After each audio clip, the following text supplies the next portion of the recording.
तो जी पुर्तगाल की तारीख में ऐसा कभी नहीं हुआ कि पुर्तगाल इतने ज्यादा लोगों को एक साथ कंट्री आउट दे दे। और 7 से 8 लोगों ने मुझे भी सेंड किया है और पुर्तगाल ने इनको जनाब कहा है कि आप 15-20 दिन के अंदर हमारा कंट्री छोड़ दें, जो कि बहुत ही एक गलत और नाइंसाफी है, क्योंकि लोग यहाँ पे रह रहे हैं, यहाँ पे टैक्स पे कर रहे हैं और उन्होंने अपने बायोमेट्रिक्स भी दे दिए हुए हैं, फीसिस भी पे कर दी हैं, तो बहुत ज्यादा इन्वेस्ट किया है यहाँ पे। लेकिन अभी ऐसी चीजें हो रही हैं और ये कौन से लोग हैं और इसका भी हल क्या है ये भी आपको बताता हूं। और मुझे तो सिर्फ 6 से 8 लोगों ने बताया है, इसके अलावा आपने भी जरूर सुना होगा कि यार फलां बंदे को कंट्री आउट आ गया, यार फलां बंदे के साथ ऐसा हो गया, फाइल रिजेक्ट हो गई है। एनीवे, आपको पहले मैं बता दूं कि ये कौन से लोग हैं और किस किस इंसान को आया है। पहले तो मैं आपको बताऊंगा, इकराम भाई हैं हमारे, ये लिस्बन में ही रहते हैं। अमादोरा के पास एक कसाई है, वहां पे काले काले सारे रहते हैं, तो वहां से इनका ताल्लुक है। जनाब इन्होंने अपनी फाइल ला की थी 2023 में जनवरी के महीने में, लेकिन इन्होंने जनाब असाइलम भी किया हुआ था और असाइलम इन्होंने ऑस्ट्रिया में किया था 2017 में। 2017 5 से 4-5 साल पुरानी बात है। और इन्होंने अपने जो बायोमेट्रिक्स दिए थे 12 दिसंबर को महात्मा गांधी में दिए थे। तो पहले तो जनाब ये इंतजार ही कर रहे थे, क्योंकि जैसे कि दूसरे लोग कर रहे हैं कि अभी मेरा टीआरसी कार्ड आ जाएगा, तो इनको जनाब ये फालता आता है सिस का, शेंजन अलर्ट सिस्टम में इनका नाम था, और ये इनको फालता आता है फरवरी के महीने में। तो साथ ही ये अपील भी कर देते हैं कि हाँ भाई रिमूव करने के लिए, जैसे कि सारे लोग करते हैं। तो जनाब ऑस्ट्रिया वालों ने इनका नाम जोन सा है ना शेंजन अलर्ट सिस्टम में डाला हुआ है, क्योंकि इन्होंने अपना असाइलम क्लोज भी नहीं किया था। ये 3 से 4 साल वहां पे रहे और उसके बाद ये यहाँ पे आए, तो इन्होंने अपने डॉक्यूमेंट्स वगैरह अप्लाई किए, तो ऑस्ट्रिया ने इनको 5 साल के लिए बैन किया हुआ है। और अभी एक चीज आपको मैं बताता चलूं कि अभी पूरे शेंजन का ऑलमोस्ट सेम सिस्टम है। रिसेंटली लास्ट ईयर एक इजलास हुआ था 2024 के एंड में, सितंबर अक्टूबर में, तो उन्होंने कहा था पूरे पार्लियामेंट में कि अगर किसी इंसान ने कोई छोटा मोटा क्राइम भी किया हुआ है और जो स्टूडेंट लोग हैं ना उन लोगों को भी अभी कंट्री आउट आ रहा है। तो एनीवे आगे जाके ये बताने लगा हूं मैं आपको भी, तो किसी ने कोई भी छोटा मोटा क्राइम किया तो शेंजन अलर्ट सिस्टम में जनाब वो पूरी शेंजन की इंफॉर्मेशन सेम है, तो ये वाली इंफॉर्मेशन इमिग्रेशन वालों को भी आपकी शेयर की जाएगी। और ऐसा भी हो रहा है, देखिए कहाँ है ऑस्ट्रिया जर्मनी के पास, और पुर्तगाल में भाई ने बायोमेट्रिक्स दिए थे और इनको अभी कंट्री आउट आ गया। तो इसके बाद है हिमांशु, इंडिया से इनका ताल्लुक है, बहुत अच्छे इंसान भी हैं, लेकिन आजकल ये अभी बहुत परेशान है क्योंकि इनको भी कंट्री आउट आ गया। और जनाब ये स्टडी बेस पे आए थे हंगरी में, और ये जब हंगरी में आए थे इन्होंने अपनी फीसें वगैरह पे नहीं की, तो इनको ये चीज़ पता ही नहीं थी। और बहुत ज़्यादा लोगों के साथ ऐसा हो रहा है कि वो किसी कंट्री में गए थे एज ए स्टूडेंट, स्वीडन वालों के साथ भी ऐसा है एक लड़की का। तो ये हिमांशु भाई जब हंगरी गए, इन्होंने अपनी फीसिस नहीं पे की, वहाँ पे इनके पास टीआरसी कार्ड भी था हंगरी का, फिर भी यहाँ पे पुर्तगाल वालों ने इनको कंट्री आउट दे दिया। और इनके भी बायोमेट्रिक्स महात्मा गांधी में हुए थे, और इन्होंने वकील हंगरी में भी किया हुआ है और इन्होंने पुर्तगाल में भी किया हुआ है, फिर भी जनाब देखें इनको अभी कंट्री आउट मिल गया। तो उसके बाद एक लड़की है पाकिस्तानी ही वो लड़की है, वो स्वीडन में आई थी जनाब, तो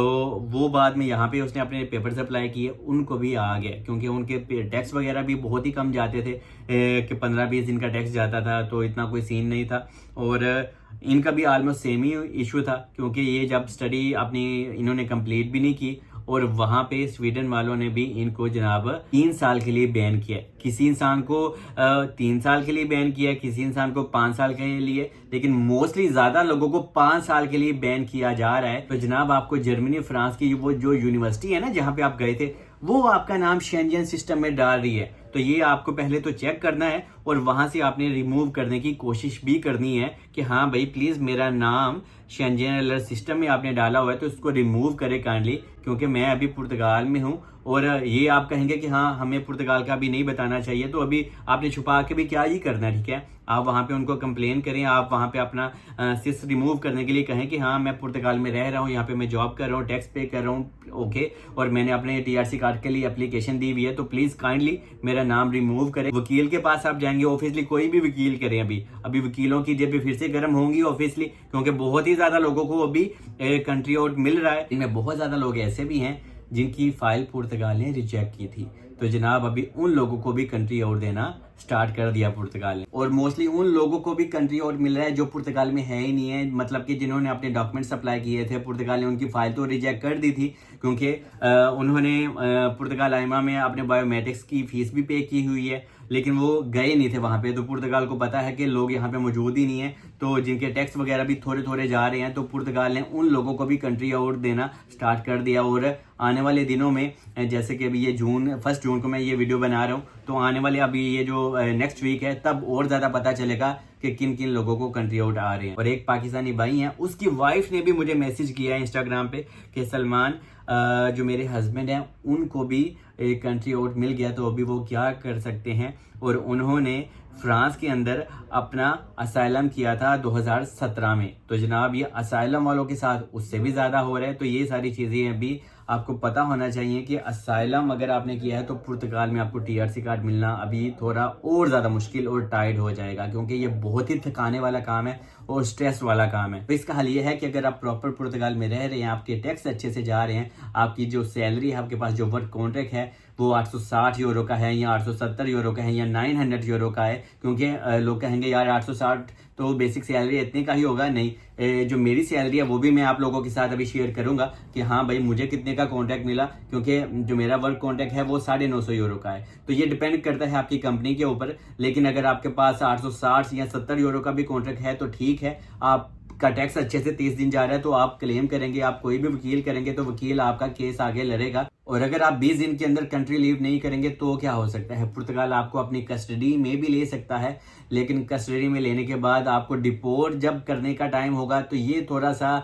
देखने वाला होगा कि पुर्तगाल कैसे करेगा, क्योंकि पुर्तगाल ने आज तक कभी किसी को डिपोर्ट नहीं किया। मेरी दुआ है कि डिपोर्ट करे भी ना, क्योंकि यार पुर्तगाल के पास पैसा तो है लेकिन वो लगाता नहीं है, और मुझे नहीं लगता कि वो डिपोर्ट करे। ऑब्वियसली पुर्तगाल आपको वार्निंग देता रहेगा और आपको और ज़्यादा तंग कर सकता है, लेकिन ये है कि अगर आपका नाम शेंजन अलर्ट सिस्टम में है और किसी कंट्री ने आपको 4 से 5 साल के लिए बैन किया है, तो आपको टीआरसी कार्ड मिलना पुर्तगाल में भी मुश्किल है और स्पेन में भी मुश्किल है, क्योंकि बहुत ज़्यादा लोग अभी स्पेन में भी जा रहे हैं। तो ये चीज़ भी आपको पता होना चाहिए। मुझे दिली बहुत दुख हो रहा है, क्योंकि यहाँ पे यार इतनी हार्ड लाइफ है पुर्तगाल में, और यहाँ पे 2-2 साल लोगों को हो गया, 3-3 साल भी कुछ लोगों को हो गए हैं, और फिर भी टैक्स वगैरह लोग पे कर रहे हैं और उनके साथ भी ऐसा हो रहा है। तो मुझे बिल्कुल अच्छा नहीं लग रहा। बाकी किसी और इंसान के साथ भी ऐसा हुआ है तो वो ज़रूर मेंशन करे, जिससे एटलीस्ट दूसरे लोग थोड़ा और ज़्यादा अवेयरनेस उनको मिल जाएगी। बाकी मुझे दुआ में याद रखें और आई लव यू ऑल।